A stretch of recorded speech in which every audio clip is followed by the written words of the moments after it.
My name is Dr. Jeffrey Pearl. I'm a nephrologist at St. Michael's Hospital at the University of Toronto. I'm also editor-in-chief of Peritoneal Dialysis International, and as well, I'm one of the co-PIs along with Dr. Ron Pizzoni of the OPUS study, which is an AHRQ-funded study looking at optimizing the prevention of peritoneal dialysis peritonitis in the US. So peritoneal dialysis-associated peritonitis is something that I think is exceptionally important. In the Standardizing Outcomes in Nephrology group study, which was really a multi-stakeholder study, getting together kidney care professionals, nephrologists, nurses, patients, and many stakeholders, they came together and decided what were really important outcomes to study in peritoneal dialysis. And PD infection was one of the top three core outcomes that came out of that work, that if randomized control trials are done in the area of PD in the future, that peritonitis ought to be included as an important outcome. So peritonitis is really important. It is a most common peritoneal dialysis-related infectious complication. It's associated with an increased risk of death for patients who have peritonitis. And across studies and across countries, it continues to be the leading cause of why patients prematurely terminate PD therapy and transfer to hemodialysis. So it's very important that we understand risk factors for peritonitis, and at the same time, when peritonitis does occur for patients on PD, develop optimal treatment strategies. So one important document that I really want to hone you all towards is the 2022 update on the prevention and treatment of PD infections published this year in Peritoneal Dialysis International, which really is a guideline about which most of what I'm going to be speaking about in terms of preventative and treatment strategies comes from with regards to PD peritonitis. So as part of the Peritoneal Dialysis Outcomes and Practice Pattern Study, which is one of the largest observational cohort studies internationally of PD patients to date, we recruited random samples of patients across Canada, the United States, Japan, the UK, Australia and New Zealand, and Japan, and more recently, South Korea, and really tried to understand what the incidence of peritonitis was. So in a paper we published in AJKD, we recently looked at the incidence of peritonitis for patients on PD. And one of the things that really struck me is that peritonitis rates have improved. And for the most part, most countries had peritonitis rates between 0.2 to 0.3 episodes, between 0.2 to 0.3 episodes per patient year, which is really a stark contrast to the early days of PD when peritonitis rates were much higher. So I think it's a good news story that overall peritonitis rates have been improving over time.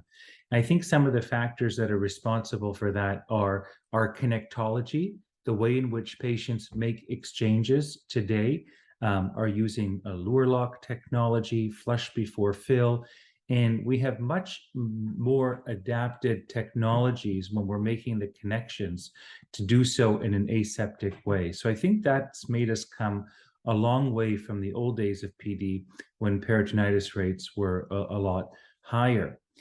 And so when you think about it, when you think about what we've done, we've really tried to emphasize making sterile connections. Patient training is really key to preventing peritonitis, appropriate hand hygiene and hand washing, and teaching our patients how to do so with the utmost detail, because hand washing is really critical. All that being said, we've really had a big impact on peritonitis rates, and I think that that's really largely responsible. Other things that I think have been really useful, we have randomized control trial data that antibiotics at the time of PD catheter insertion can prevent peritoneal dialysis-associated peritonitis, particularly early on. And we know that the use of exit site ointment, either mupirocin or more commonly used in the United States, an aminoglycoside exit site ointment applied daily by the patient to the exit site can also reduce the risks of exit site infections and peritonitis.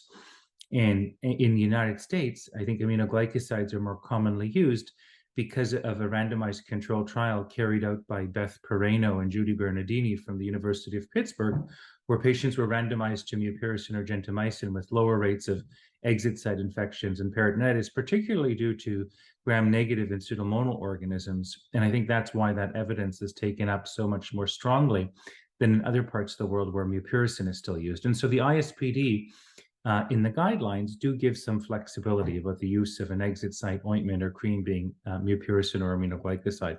In both cases, we have to monitor for resistance. Certainly mupirocin resistance has been reported, and I think as part of the ongoing chronic use of aminoglycosides at the exit site, we also, as part of continuous quality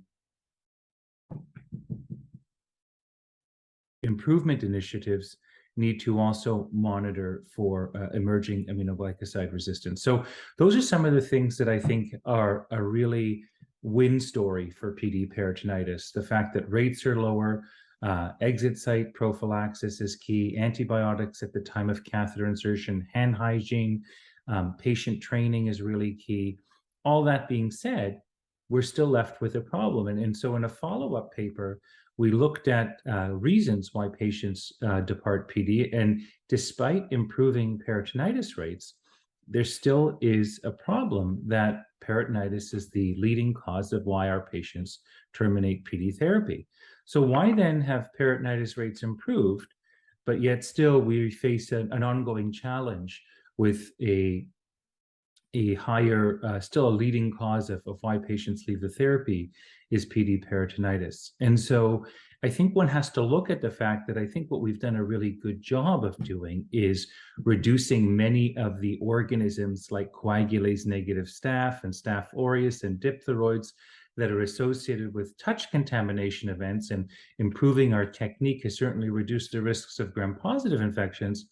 But I still think we're left with a baseline risk of gram-negative infections that we have not been as successful at developing preventative strategies for. And I'm talking mostly about peritonitis that's related to enteric organisms, gram-negative, enterococcus. We know that those organisms tend to be more difficult to treat medically with antibiotics alone, and more commonly require catheter removal compared to peritonitis due to gram-positive organisms like Staph aureus or coagulase negative staph in particular. And so we have an emerging problem of more difficult to treat peritonitis that we have not been quite so successful at developing preventative strategies. So I think one of the things that's been happening is the microbiology of peritonitis has probably been changing over time, and we're seeing a much larger proportion due to gram-negative organisms, and I don't think that we've developed as robust preventative strategies in that domain. So with that in mind, one of the things that has been looked at in terms of a strategy to prevent gram-negative peritonitis is the treatment of serum potassium, so hypokalemia. And addressing hypokalemia has been thought to perhaps have an impact on enteric peritonitis. And some early data from Asia, the restoration, there was an association between low potassium and an increased risk of peritonitis, particularly due to enteric organisms. When we looked at this in the PDOPS data, we did see a relationship between low potassium and peritonitis, but not necessarily due to enteric organisms. And so I think one of the things that maybe the relationship due to is the fact that patients with low potassium tend to have lower albumin, maybe more malnourished. And are we just overall seeing a sicker, more frailer, malnourished patient be at risk for peritonitis due to any organism? Having said that, something that I think is absolutely fascinating is a recent paper that I was involved in from Thailand, which was a randomized controlled trial of restoration of hypokalemia in patients on PD in Thailand. And so what this was a randomized controlled trial across several centers in Thailand. And what they did was they supplemented potassium in a much more aggressive protocol based potassium supplementation to maintain the potassium between 4 and 5. And they looked at, in a much more protocolized potassium supplemented group compared to standard of care, they looked at time to first peritonitis. And they did have a higher potassium in the protocol-based treatment group in this 167 patient cohort that were randomized. So potassium tended to be higher, and there was a lower risk of peritonitis in the group on the protocol-driven potassium supplementation. So I think it's really interesting that in this study, potassium supplementation did have an impact on reducing the risk of patients developing peritonitis. Now, we have to take this with a grain of salt, the generalizability from Thailand to other countries where potassium was, where potassium tends to be much lower in the general population compared to other countries. And potassium in PDOPs was much lower in our Thailand country compared to other countries. And I should have mentioned from the start, Thailand has participated in PDOPs. The other thing is that Thailand tends to have higher peritonitis rates than other countries participating in PDOPs. So they're already starting in an environment where peritonitis rates were higher.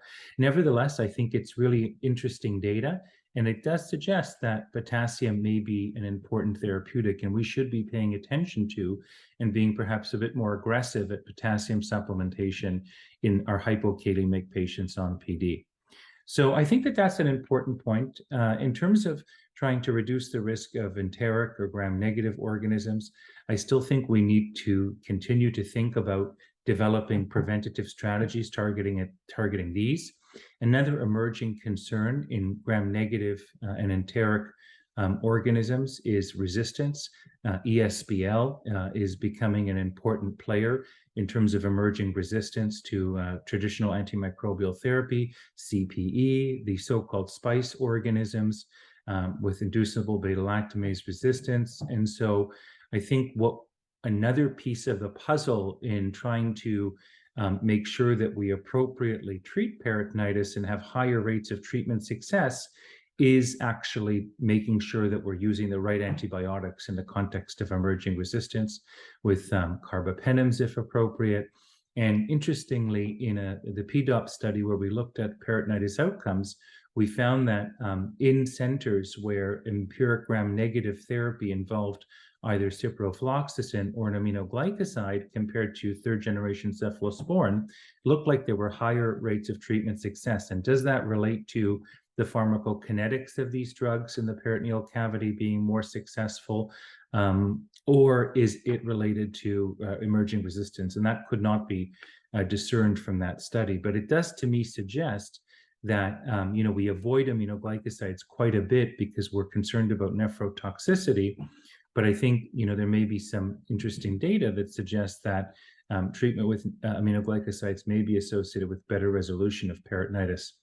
Going back to the ISPD guidelines, I want to suggest that when patients are treated with aminoglycosides for a prolonged course of antibiotics, N-acetylcysteine, proven in a study from Turkey in peritoneal dialysis patients, and in a study from Israel in hemodialysis patients, the use of N-acetylcysteine prophylaxis during aminoglycoside therapy may reduce the risk of autotoxicity associated with aminoglycosides. And it's not vestibular toxicity. We don't know if we still are left with residual vestibular toxicity in our patients with aminoglycoside use. But in these two studies, patients who had who were randomized to the use of aminoglycosides over with N-acetylcysteine versus no N-acetylcysteine had improved autotoxicity as measured by hearing tests done before and after the use of aminoglycosides. So that's an important nuance that comes out in the ISPD guidelines. Other things that I think are really important, we know that yeast peritonitis is just about the worst peritonitis to have, and patients that are treated with antifungal therapy over the course of peritonitis treatment with antibiotics or any antibiotics you're using for a prolonged course for patients on PD, the use of either nystatin or fluconazole for the duration of antibiotic use plus 1 week has been shown to reduce the risk of antibiotic-associated fungal peritonitis. So in conclusion, I just want to say that we've We've had a lot of important improvements in PD peritonitis, a lot of important preventative strategies relating to training, the connectology, the use of exit site ointment, prophylactic antibiotics at the time of catheter insertion, at the time of a wet contamination for patients going for lower endoscopy procedures have all been important preventative strategies. But still, even in 2022, it is the leading cause of why patients terminate therapy prematurely.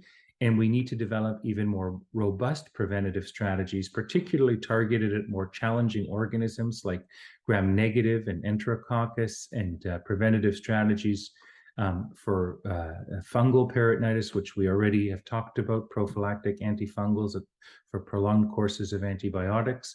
And I think in the future, we also need to focus on how we can optimally treat peritonitis too, and make sure that we're definitely employing principles of antimicrobial stewardship, understanding our resistance patterns in our programs, and making sure that we're using the appropriate antibiotics to treat peritonitis, and ultimately with the goal of hoping to medically resolve these cases. But I do want to make the point that if the catheter does need to be removed, it should be removed. And we always want to treat the patient, not the peritonitis. And sometimes, no matter what we do, the appropriate thing to do is to remove the catheter. And we certainly don't want to delay removing that and leave the patient with ongoing intraperitoneal inflammation, because that certainly can make it more difficult to return back to PD, and it in itself may be a source of morbidity associated with the peritonitis. So all of this and more can be found in the ISPD 2022 guidelines at Peritoneal Dialysis International. And feel free to email me if you have any questions at jeff.pearl@utoronto.ca.